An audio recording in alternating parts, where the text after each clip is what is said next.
Imagine writing 50 highly produced, emotionally devastating hip-hop tracks, and doing all of that in exactly 90 days. Which is a crazy timeline. Right. And now imagine doing all of that without knowing how to play a single instrument. Like, you don't have a recording studio, you don't have any background in music production at all. You basically just have a laptop. Exactly. You just have your words, a blinking cursor, and a piece of software. So today is March 22, 2026, and we are looking at a creator who did exactly that. Welcome to the Deep Dive. So glad to be here for this one. Yeah, I'm thrilled because whether you're a tech enthusiast trying to figure out, where these generative algorithms are heading, or maybe you're a poetry lover mourning the death of the written word, or honestly, if you're just insanely curious about the future of human creativity. Which I think we all are at this point. We absolutely are. And I'm telling you, today's topic is a massive aha moment just waiting to happen. Right. We are dissecting an album titled Smoke and Mirrors by an artist known as Walkingkeys. And it drops today, actually. Yeah. It drops today. But we aren't just reviewing the music here. We are analyzing the intense, almost grueling 90-day case study that birthed the whole thing. Yeah, it really is a remarkable documentation of human endurance meeting machine scale. Because the defining characteristic of this entire experiment... The thing that separates it from everything else. Exactly. The thing that separates it from the vast ocean of synthetic content currently flooding the internet is the division of labor. Okay, let's unpack this, because I feel like we're standing at the absolute edge of a new frontier here. We really are. So the music, the beats, the vocal delivery, that is entirely generated by Suno AI, but the lyrics, the thematic architecture, the poetry, and the soul of it. That's the human part. 100% human written. Okay, that bridges human vulnerability with machine capability in a way I haven't really seen before. So for the next hour or so, we're going to explore this journey. We'll break down the recurring themes Walkingkeys tackles. And there are a lot of heavy themes. So many. The tension between illusion and reality, the economic trap of social media, the terrifying necessity of stepping outside your comfort zone, and this really dense web of cultural history they use to build their arguments. But we should probably start with the framework, right? Yeah, the mechanics of this 90-day sprint. Because I think a lot of people misunderstand how this technology is actually utilized by a dedicated creator. They absolutely do. I mean, the case study timeline runs from December 12, 2025 to March 22, 2026. And Walkingkeys begins the documentation by identifying this really profound flaw in how the general public interacts with artificial intelligence. Right, like how we all just use it as a toy. Exactly. The observation is that most people use AI passively. They treat it like a novelty search engine, Yeah, they jump from a text generator to an image creator, ask it to write a polite email to their boss, or, I don't know, make a funny picture of a dog in a spacesuit. And then they just log off. It's what the case study calls awareness without capability. You know the tool exists, you know what the interface looks like, but you aren't actually building anything of substance. It's consumption disguised as creation. That is such a good way to put it. You're playing with the tool, but you aren't mastering the instrument. Right. So Walkingkeys formed a hypothesis. They were like, what happens if an individual fully immerses themselves in one single domain of AI for 90 days? No distractions. None. Just a relentless, single-minded focus. They theorized that this level of depth could yield tangible, measurable, and culturally significant results. And they chose AI music generation for this. They did, specifically because it sat at the intersection of their professional background in writing and this desire to explore AI creatively. Yeah. The goal was to produce 4 full-length albums in 3 months. Which is an utterly staggering pace. I mean, even an established legacy artist with an army of producers and a blank check studio budget would struggle to put out 4 cohesive albums in 3 months. It's almost unheard of in traditional music production. So this brings us to the actual workflow, right? The how of it all. Because Suno AI is not just a magic button that says, make a good song. I wish it were sometimes, but no. Right. I want to explain how this actually functions for you, the listener, because the mechanics really dictate the art here. To get an AI to perform a complex hip-hop track, you don't just paste a paragraph and hit enter. No, you have to engineer the prompt. You have to use meta tags. You're typing out brackets that say intro or boom bap beat, verse 1, aggressive delivery. And you have to understand musical structure. I mean, the AI interprets the text structurally. What do you mean by structurally? Well, if your human-written lyrics don't possess a consistent meter, or if your syllable counts are completely erratic, the AI will just stumble. Oh, like it won't know how to sing it? Exactly. It will try to cram 12 syllables into a 4-beat measure, and it will just sound like a malfunctioning robot. So Walking Keys had to learn to write poetry the way a drum machine programs beats. They were essentially learning to speak the language of the algorithm, yeah. That's wild. So if they wanted a specific emotional inflection on a specific word, they couldn't just tell the singer in the booth to, try it again with more sadness. No, they had to iterate the prompt, adjusting the stylistic tags, maybe changing melancholy to desperate, and generating dozens and dozens of versions of a single verse until the machine accurately reflected the human intent. And there's a direct quote from the postmortem document that I love here. It says, AI was the instrument, the creativity remained human. That's the core of the whole experiment. They committed to daily output, writing, prompting, curating, and iterating. And the sheer volume drove the improvement. And they actually released these along the way, right? Yeah, they released Rebuilders in December, Yeah. Legacy in Advance in January, No Stranger Thing Than Love in February, and now Smoke and Mirrors today. Over 50 songs in total. But I have to push back here, or at least play devil's advocate for you listening at home, because when I look at that number, 50 songs in 90 days, a massive red flag goes up for me. Sure, volume can be concerning.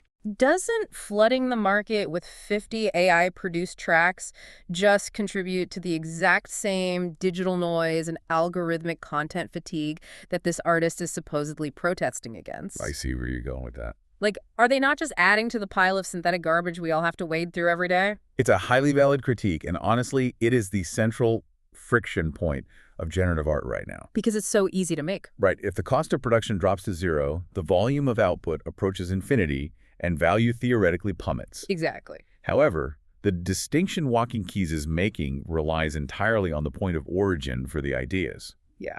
The 50 songs are not generative noise, because the AI did not hallucinate the concepts. The AI didn't write the lyrics. Exactly. The volume is high, but it is a high volume of deeply intentional human-wrought poetry. I see. It's like being a brilliant, introverted lyricist who has spent their entire life filling notebooks with profound poetry, right? And suddenly they are handed the keys to a world-class, infinitely versatile, endlessly patient backing band. That's a great analogy. You hand the band the sheet music, and they play it perfectly. And Walking Keys actually addresses this exact dynamic in the song Breaks Over. Oh, I love that track. The lyric goes, "I'm not in the engine room, I'm steering." And in that same track, they rap, I compose these sheets, use AI to compose these beats. They are explicitly defining the boundaries of the collaboration. Right, they're the architect and the AI is the construction crew. And what's fascinating about the documentation is what formats they actually found the most difficult. Oh, yeah, you would assume that a massive orchestral piece or a complex pop anthem would be the hardest for the AI. But Walking Keys notes that rap and hip-hop were by far the most difficult genres to produce correctly. Why do you think that is? Because to a layperson, a rap beat might seem a lot simpler than a whole symphony. It really comes down to the density of the lyrical delivery and the nuance of human cadence. Okay, makes sense. A pop song can often glide on a repetitive melodic hook, and a driving synth progression. The words can be stretched out. Yeah, you can hold a vowel for like 4 measure. Exactly. Yeah. But hip-hop requires the AI to interpret a highly specific, rapid-fire rhythmic structure, and it requires emotional syncopation. It's got to have swagger. To get an algorithm to mimic the swagger, the pauses, and the breath control of a human rapper requires an incredibly tight alignment between the written meter and the musical prompt. So it forces the human creator to become an absolute master of structuring their words. It forces you to be a better, more precise writer. And that collateral skill growth is the real return on investment here. The case study details how, by focusing entirely on this one domain, they inadvertently stacked a massive array of transferable skills. Oh, the skill stacking is wild. Right. To support the music, they had to master AI graphic generation, creating over 50 visual assets. They had to launch and manage YouTube channels. They expanded into AI video generation to make visualizers. They essentially built a whole media company in 3 months. Yeah. And they generated a net profit of $35 through streaming and even sold a custom song commission for $200.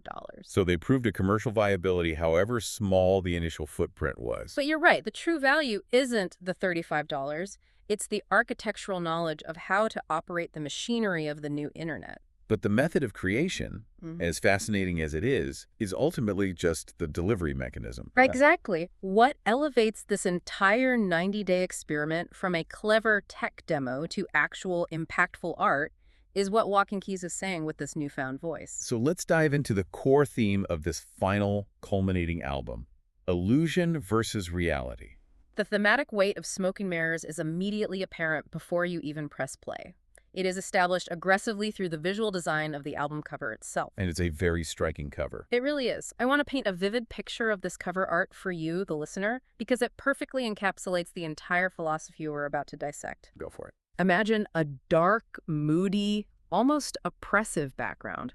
Dropping down from the very taut edge of the frame is a giant, hyper-realistic hand. It looks like the hand of a puppet master. Exactly like a puppet master.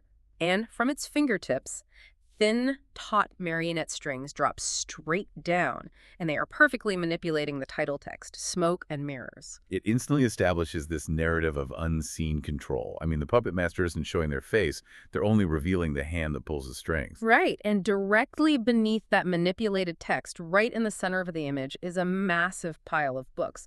But they aren't just stacked, they're completely engulfed in a roaring fire. Just burning to ashes. Thick smoke is billowing out, clouding the edges of the image. And here's the brilliant part. Surrounding this central bonfire of knowledge, partially obscured by the smoke, are several large, ornate picture frames. But they don't show the fire. No. Instead of showing the fire, or the darkness, or the puppet strings, the pictures within these frames display incredibly serene, hypersaturated sunsets and idyllic nature scenes. The visual symbolism here is incredibly dense. I mean, the burning books are, of course, a classic visceral representation of the destruction of truth. Total Fahrenheit 451 vibes. Exactly. The erasing of history, the loss of traditional foundational knowledge. It represents the loss of objective reality. And what about the framed sunsets? Well, they represent the curated artificial realities we construct and consume to ignore the fire. Oh, wow. They are the Instagram filters, the algorithmic echo chambers, the perfectly crafted digital personas. They're beautiful, but they're fake. Right, they are beautiful, yes, but they are bounded by frames. They are literal mirrors reflecting a fake, isolated serenity, designed specifically to mask the fact that the foundational truth, the books, is burning right in the middle of our collective living room. And the puppet master is orchestrating this entire distraction. It is what the title track, Smoke and Mirrors, calls a realistic fantasy. Let's break down the lyrics of that second track, actually, because it serves as the thesis statement for the whole album. Yeah, the chorus hits you with this relentless, hypnotic repetition. Walking Keys writes, clouded minds, clouded times, smoke and mirrors, distracting lines, impacted lives, redacted lines, smoke and mirrors, we're all fed lies. If you look at the progression of that chorus, it's highly structured. It begins with the internal psychological state. Clouded minds. Like brain fog. Yeah. And then it zooms out to the external historical environment. Clouded times. Then it identifies the specific mechanisms of the illusion. Distracting lines and redacted lines. Information is either being thrown at you in massive quantities to distract you, or it is being deliberately hidden and redacted from you. Precisely. It is a dual-pronged attack on human attention. And the conclusion the artist draws is stark and uncompromising. We're all fed lies. Now, to be completely impartial here, whether a listener believes society is fundamentally built on deliberate deception or just, chaotic incompetence, this album operates on the absolute premise that the deception is intentional. It is a heavy diagnosis of the modern condition. It really is. But Walking Keys doesn't just leave it in the realm of high-minded abstract philosophy. They use very specific pop culture references as a lens to ground these massive ideas in something we all recognize. Yeah, in the second verse, the lyrics drop the brilliant cascade of movie references. Oh, the Will Smith verse. Strong will, pursuit of happiness, bad boys, fueled by the damages, I, Robot. Bruised but passionate, I am legend, moves with savages. On the surface, it's a clever rhythmic play on Will Smith's filmography. Right, strong will is the anchor. Exactly. But if we dig into the contextual history of the specific films they highlight, like I, Robot, and I Am Legend, the depth of the metaphor reveals itself. Let's explore that. Because in I, Robot, Will Smith plays a detective who is deeply paranoid about the automated robotic systems that the rest of society just blindly trusts. They accept it as perfectly safe. Yeah, but he sees the flaw in the machine when everyone else is basically asleep at the wheel. And in I Am Legend, He plays a scientist who is desperately trying to cure a virus that has mutated humanity into mindless, aggressive creatures. while he lives in complete, agonizing isolation. Right, so by invoking these specific narratives, Walking Keys is positioning the perspective of the album. The narrator feels like the detective who doesn't trust the algorithm. They feel like the isolated scientist navigating a world that's been infected by a digital virus. They are bruised but passionate, trying to survive and maintain their humanity while surrounded by the savages of mindless, automated systems. Earlier in that same verse, they use the line, "You have to hodl," which is a well-known cryptocurrency slang term for holding on to an asset during extreme market volatility. Hold on for dear life. Exactly. But here, they're applying it to holding on to your own mind. Holding on to your sanity when the reality around you is fluctuating. So what does this all mean for the listener? If the artist's worldview is that everything is just smoke and mirrors, what is the actual prescription? The song builds to a critical pivot point in its final verse. The lyrics challenge the listener directly. Only two options: hate and greed. Pick what's behind. Door number 3. Separate from the parties, stand on your own 2 feet. Make your own decisions. Just change what you eat. Change what you eat. And they aren't talking about going on a diet. No, they are talking about your information diet. Exactly. The song forces the listener to confront the artificial binaries presented by society. The puppet master wants you to believe there are only two choices: hate and greed, or the traditional, deeply polarized two-party political system. Walking Keys is urging the listener to reject the predetermined menu entirely. To find door number 3. And discovering door number 3 requires independent, critical thought. It requires you to stop consuming the digital junk food that is clouding your mind. Okay, so if the title track Smoke and Mirrors represents the broad, overarching societal matrix we live under, the macro illusion, then some of the other tracks on this album zoom way in. They drop the macro lens and pull out a microscope. Yeah, to examine the specific, glowing rectangular devices in our pockets that are actively keeping us trapped in the illusion. Which brings us to a major thematic pillar of the project: the digital trap and the economic reality of social media. This is where the album shifts from philosophical observation to acute, almost surgical commentary on our daily digital habits. I want to talk about the track Stop It, which is song number 5.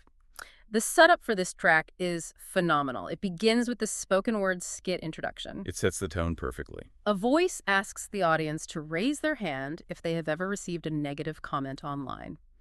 Then it asks them to raise their other hand if they have ever left a negative comment. Which, let's be honest, everyone has. Right. And then the voice asks a very simple question: what if we didn't do it anymore?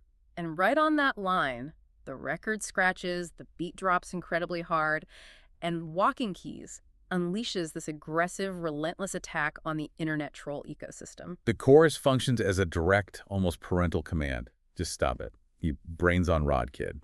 Comment's toxic. You need to stop it. But the true brilliance of this track isn't just that it tells people to be kinder to one another. That would be a shallow message. Yeah, kind of basic. The genius is that it provides a devastating economic deconstruction of why the internet is angry. Yes. Let's look at how they unpack the machinery of outrage. Let me read you verse 2, because it drops an absolute truth bomb. The lyric goes, "If you don't pay for the product, you're the product in play." Now, we've all heard that adage regarding tech companies, but Walking Keys applies it perfectly to the mechanics of online arguments. The lyrics state, "I've seen people argue with bots. Derangement. They're made to elicit anger and enragement. Angry posts increases engagement. Engagement is how they're paid. So the next time you argue with a bot, realize you just made their day." I want to pause here and address you, the listener, directly.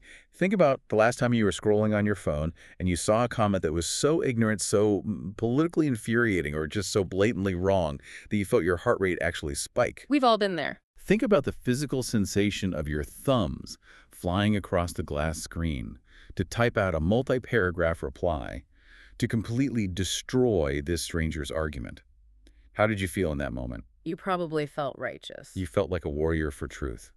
But what Walking Keys is pointing out is that structurally, economically, you were just performing free manual labor for a multi-billion-dollar data broker. Wow, that is a profound shift in perspective. The algorithm didn't invent human anger, of course. We've always been tribal and aggressive.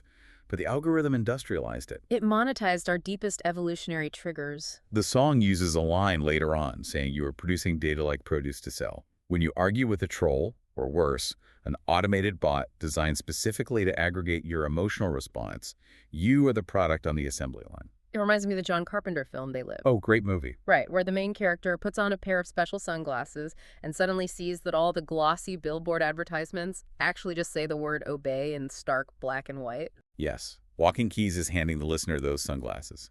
They are saying, stop looking at the argument and look at the economic structure underneath it. But stop. Stop. It represents the very loud, very public side of the digital trap. The album doesn't stop there. No, it also explores the quiet, intimate, devastating destruction caused by these same screens. And I want to contrast this heavily with song number 4, titled Something's Rotten. The tonal shift between these two tracks is jarring, and deliberately so. It really is. Or stop it, stop it. It is aggressive and public. Something's Rotten is deeply vulnerable, private, and melancholic. The opening verse sets this incredibly lonely, quiet scene. Old days were good days. Nowadays, she's away, says she's working late and she doesn't have a job. The cadence is slow, almost defeated. And then later in the song, the narrator delivers this absolute gut punch of a lyric. Thread count high posts in disguise. She swiped right while I slept by her side. She swiped right while I slept by her side. Yeah. The devastating, highly modern image of proximity without intimacy. Think about the physical reality of that lyric. They are lying in the same bed. The thread count high implies a level of material comfort, a curated physical life. But mentally, emotionally, the partner is in a completely different digital universe.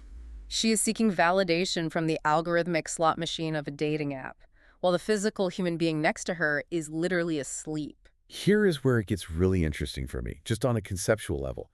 Think about the paradox of what we are listening to. Okay, lay it on me. We are listening to an artificial intelligence A piece of software. running on a server farm, singing about the cold, isolating heartbreak of digital addiction. The machine is expressing human grief over a machine. Oh, wow. It's like using the Matrix to cry about the Matrix. It is a layered irony that adds immense weight to the project. The medium is absolutely part of the message. But Walkingkeys elevates this deeply personal story of digital infidelity by connecting it to a massive historical and literary touchstone. Yeah, the chorus of the song is built around the phrase, "Something's rotten, Denmark forgotten." This is a direct invocation of William Shakespeare's Hamlet. The famous line spoken by the guard Marcellus in Act 1, Scene 4. Something is rotten in the state of Denmark. Exactly. And it is vital to understand why that specific quote is used. In Hamlet, that line is spoken right after the ghost of the murdered king appears. Right. It signifies that a deep, systemic moral corruption has infected the highest levels of the kingdom. The king's brother has committed murder to take the throne, and that foundational sin is rotting the entire society from the top down. And Marcellus, a lowly guard, is the everyman who recognizes that the established order is fundamentally broken, even if he doesn't know all the details. So by using it here, Walkingkeys isn't just saying I had a bad breakup. They're saying this personal betrayal is a symptom of a much larger societal disease. Precisely. The narrator lying in that high thread count bed is Marcellus on the castle walls. Oh, that's brilliant. They have discovered that the exact same systemic corruption, the addiction to screen validation, what the song calls the obscure reflection and isolated deception. It has breached the deepest sanctuary of human life, the bedroom. The natural human energy of the relationship has been completely siphoned off by the digital world. The song laments that the windmills are stopping because the wind, the breath of the relationship, has died. What is the ultimate result of this rot? The bridge of the track gives us this haunting, pathetic image of the partner, completely consumed by her own digital reflection. The lyrics say, "Only herself to adore, her only fan. She's her own stan." It is absolute closed-loop narcissism fueled by the algorithm. It's the myth of Narcissus, updated for the smartphone era, staring into the pool until you starve to death. So escaping this kind of digital dystopia, whether it is the public economic exploitation of the trolls or the private soul-crushing screen addictions in our beds, it requires an immense amount of willpower. You have to actively choose to disconnect. You have to unplug from the validation matrix. But when you do that, you face withdrawal. And for a creator, that withdrawal manifests as the terrifying, deafening silence of the blank page. Which is awful. Which leads us to Walkingkeys' philosophy on hard work. the necessity of discomfort, and the sheer grit required to create something real. Let's talk about the antidote. Escaping an illusion inherently requires action. You cannot think your way out of a burning building. You have to walk through the fire. And action requires stepping into the unknown, which is deeply uncomfortable. I want to introduce song number 10, Comfort Zone. Because anyone who has ever tried to write a single paragraph, let alone 4 albums in 90 days, will feel the opening of this song in their bones. Walkingkeys vividly describes the physical anxiety of creation. When the words don't flow, the blank page glows. The cursor blinks slow, judging as if I didn't know. It is the universal paralyzing dread of the blinking cursor. It really is. It is the moment of maximum friction, the moment where it is infinitely easier to pick the phone back up and start scrolling. But the song frames this struggle not just as a creative nuisance, but as a moral imperative. Oh, absolutely. The lyrics state, words are to be written, gifts to be given. The creator views their art, their perspective, not as a commercial product, but as an offering to the world. And the refusal to make that offering purely out of fear is described quite literally as a sin. What a sin it is. Weaponize that word, definitive. Less love is absurd. And the spoken chorus of the song strips away all the poetry and just delivers a raw, undeniable statement of fact. Everything you want is just outside of your comfort zone. If we analyze the first verse of Comfort Zone, Walkingkeys actively connects this fear of personal expression to the broader societal issues we discussed earlier. They rap about misrepresentation, divided we fall, and segmentation. The algorithms, the puppet masters, want us divided and segmented into predictable consumer cohorts. Yielding to fear, staying silent, and remaining in our comfortable digital silos allows that division to flourish. The antidote, the artist argues, is to force yourself to speak, to find common ground, to unite us all. Standing together is better than standing for nothing at all. So the very act of creation, the act of forcing yourself through the anxiety of the blank page, is an act of rebellion against a system that wants you isolated, passive, and consuming. And you can feel the heat of that rebellion in the relentless, almost aggressive grind of tracks like Not Giving Up, which is song 8, and Breaks Over, which is song 7. The quiet vulnerability of Comfort Zone gives way to this terrifying, unstoppable tenacity. The tonal shift is visceral. In Breaks Over, the introductory skit is literally the sound of someone yelling, "Get back to work," at the top of their lungs. Yes, and the lyrics are just completely driven, devoid of any excuses. Each day I prep like it's doomsday Saturday morning or a Tuesday. I choose learning. I don't choose play. Breaks over. I can't lose a day. When you read those words, you finally understand the engine that powered the 90-day case study. You understand how 50 songs were willed into existence. But it is crucial to understand that this isn't just blind hustle culture grinding. Right, it's not. It isn't working hard just for the sake of suffering. It is a highly calculated defensive response to the technological reality we are currently facing. This raises an important question about the future of human utility. In Breaks Over, Walkingkeys raps a line that I think serves as a warning siren for the modern workforce. Skills are more riskier than the risk is. Doctors take 8 years, but will they exist then? AI removes barriers. You decide where to risk it. Doctors take 8 years, but will they exist then? That is a chilling line to hear in 2026. It reflects a profound, unromantic understanding of AI's trajectory. The artist isn't telling you to fear the technology. They are telling you that the old paradigms of job security, the idea that a specialized degree protects you forever, are burning along with the books on the album cover. The lyrics say, "Tech is cold, but without it, you're frigid." The instruction manual for survival in this new era is to be adaptable, moldable, and less rigid. They even throw in a pop culture reference to the sitcom Friends. Best to be like Ross and learn to pivot. Pivot. The creator who survives the AI revolution is not the one who hides from it, but the one who can rapidly adapt, acquire new skills, and pivot their utility, exactly as Walkingkeys did by learning music production, video generation, and graphic design in 90 days. Every job will change, every industry too. This break is over, what are you going to do? It is a direct, unavoidable challenge to the listener. But here's where I want to point out a fascinating, almost paradoxical contradiction in the track list of this album. We have this artist grinding for 3 months straight, yelling that the break is over, preaching the gospel of relentless output and doomsday preparation. Right. And yet, sitting right in the middle of the album is song 6, titled Center Yourself. It is a crucial, balancing counterweight to the aggression of the rest of the project. The lyrics of Center Yourself literally say, it's all right to take a break, center yourself, push stress away. They talk about how artificial daylight causes seizures because we are jacked into the matrix like rabbits on Easter. Rabbits on Easter, yeah. The explicit advice of the song is to roll up on some grass and touch it, to breathe in deeply and exhale. How does this possibly fit with the I can't lose a day doomsday mentality of the very next track? Well, it isn't a contradiction. It is a mature, holistic understanding of the limits of human endurance. Okay, unpack that. Extreme, world-bending output requires intentional, radical grounding. In verse 3 of Center Yourself, Walkingkeys lays out the mathematics of survival. Without breaks, we'd break. We can't keep the pace. Can't replace hard work, can dodge long nights, but it can't be all work, and it can't be all nights. They summarize it brilliantly with the line, accelerate your mind by decelerating time. That's beautiful. This is the fundamental difference between the human and the machine in this hybrid workflow. The Suno AI algorithms can run 24 hours a day, 7 days a week. They don't need coffee breaks. The servers do not need to sleep, they do not experience burnout. But the human mind cannot sustain that. To steer the machine effectively, to provide the poetry and the soul, the human pilot must maintain their emotional and physical center. So touching grass, stepping away from the glowing screen is not a sign of weakness. It is a strategic necessity for long-term creative survival. Which makes perfect sense. To maintain this kind of relentless output, to constantly be adapting and learning, a creator needs an absolute, endless supply of fuel. They cannot just be running on empty, pulling from a vacuum. They have to put things into their brain to get things out. Which leads us directly into the artist's mind, into the specific fuel that powered this entire 90-day experiment. The quality of the input strictly determines the quality of the output. We absolutely have to talk about song number 9, Inspiration Vault. Because as a fan of culture, I was just marveling at this track. It's so packed. The sheer density of the references is staggering.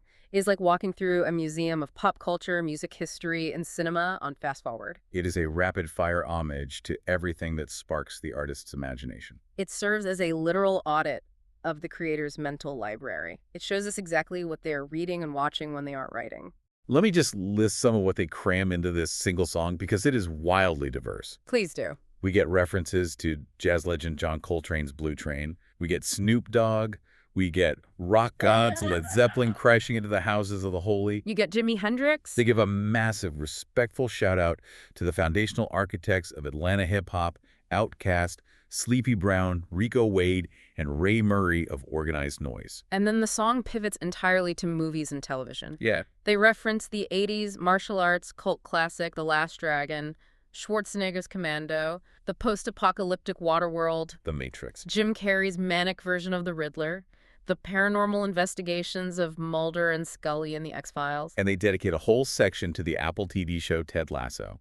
Oh, specifically mentioning the character Roy Kent constantly swearing, and Coach Beard just, bearding. If we take a step back and map out these references, we see that they aren't just a random assortment of things the artist likes. They represent a deliberate, wide-ranging strategy of cultural consumption. Coltrane represents breaking structural rules. The Atlanta hip-hop pioneers represent building an empire outside the established coasts. Ted Lasso represents radical, vulnerable earnestness in a deeply cynical world. The Matrix is the ultimate allegory for seeing through illusions. The chorus of the song explicitly states the methodology behind this list. Mine a nugget from everything you consume, a vaulted inspiration that can fill the room. Make your own luck. Scrooge McDuck dive into inspiration until it blooms. Mine a nugget. I love that phrasing so much. That's perfect. It means you don't just sit on the couch and passively let a movie wash over you. You actively extract something valuable from A it. specific chord progression, a turn of phrase, a lighting choice, a philosophical truth. You mine it, and you hoard it in your vault like Scrooge McDuck until the exact moment you need it for your own art. It is the absolute antithesis of the passive scrolling consumption we discussed during the Stop It segment. It is active engagement. And this method of mining for nuggets applies not just to modern pop culture, but to the deepest, most obscure mysteries of human history. Which brings us to a massive thematic shift in song number 11, Sands of Time. This track leaves the modern media landscape entirely and plunges deep into antiquity. Here's where it gets really interesting for me, because the lyrics take us on a global expedition of lost knowledge. The scale of the inquiry expands dramatically here, moving from the personal to the civilizational. Walkingkeys starts rapping about the fabled Hall of Records, the hidden chamber supposedly buried under the paws of the Great Sphinx in Egypt, They reference the sunken remnants of Atlantis, the catastrophic burning of the lost Library of Alexandria, the accidental discovery of the Dead Sea Scrolls in a hidden cave. and they even bring it up to the modern era of historical treasure hunting by referencing the infamous money pit on Oak Island. They literally rap, "I hope the brothers find it. I hope Gary leads the way. I hope it's the Ark." What is vital for the listener to understand here is that this isn't just a list of Wikipedia trivia inserted to sound smart. Right, it's not just random facts. No, this represents a fundamental worldview that connects the entire album. How so? Like, connect the Oak Island money pit to the AI experiment. Look at the chorus of Sands of Time. The artist declares, "Curiosity is my cornerstone." That's just a fact. Trick I'm tracking. This intense, burning, almost obsessive need to uncover what is hidden, to dig beneath the surface, is the exact same psychological drive that led this person to spend 90 days mastering a complex new technology. The creator recognizes that, as the lyrics say, truths lost and hidden. Whether that truth is buried beneath thousands of years of literal sand in Egypt, or whether it is buried beneath the algorithmic engagement-driven feeds of a modern social media platform, the truth is obscured. Something's rotten in the state of Denmark, and I've got to know, there is that Hamlet reference echoing again. The need to uncover the rot. Precisely. They're drawing a direct line between the lost wisdom of antiquity and the corrupted smoke and mirrors reality of the present. And the only way to navigate either landscape is with the right mental framework. As the song concludes, only an analytical mind will break the code left behind. Relentless curiosity and sharp analysis are the ultimate tools for piercing illusions, whether you are an archaeologist or a modern digital citizen. So what does this all mean? We have this massive foundation of curiosity, this critique of digital toxicity, and this mastery of AI tools. This perfectly sets up the grand finale of our deep dive. The ultimate why behind the entire 90-day project, the 50 songs, and the existence of this album itself. Let's look at the strategy behind the art. Let's talk about smuggling poetry into a post-reading world. This is the moment where the case study transcends a personal endurance experiment and reveals itself as a highly calculated cultural intervention. I want to tie the very beginning and the very end of the album together. If we look at the first track, Dope Introduction, there is a skit where a skeptical voice asks the artist, "Are you really putting out a rap album? Who will ever listen to your so-called music?" And Walkingkeys uses the opening verse to answer that skepticism head-on. The people are tired of giving power to the rich. People are done giving their money and attention to worthless living, scrolling through mentions. They state explicitly that they are creating this art for the few people who are exhausted by indoctrination, propaganda, and cultural regression. It is a clear declaration of intent. They aren't trying to make a club banger for the masses. They are seeking an audience that is actively disillusioned with the current digital reality. The song promises the illusions will crack. They'll learn something new and never look back. But the real revelation, the absolute key that unlocks the methodology of this entire 90-day sprint, is hidden in the final track of the album, Dope Outro. The song starts as a simple review of the statistics. Published songs, 52, wrote 4 full albums. The missus likes them. So that's win number 2. But then the beat shifts, and Walkingkeys drops a series of lines that completely recontextualize everything we have spent the last hour discussing. Yes, the lines regarding the collapse of the medium. Let me read this verbatim. Wait until the book comes out. Something different, no doubt. Strategy to adapt in a world where reading has collapsed. Need to change that pattern, find a way to matter, reach them where they are, and drag them in. Strategy to adapt in a world where reading has collapsed. That single line is the thesis statement of the entire 90-day project. It is the ultimate Trojan horse. Think about it like hiding healthy vegetables inside a kid's fast food meal. That's a great way to look at it. Walkingkeys as a writer, they deal in text.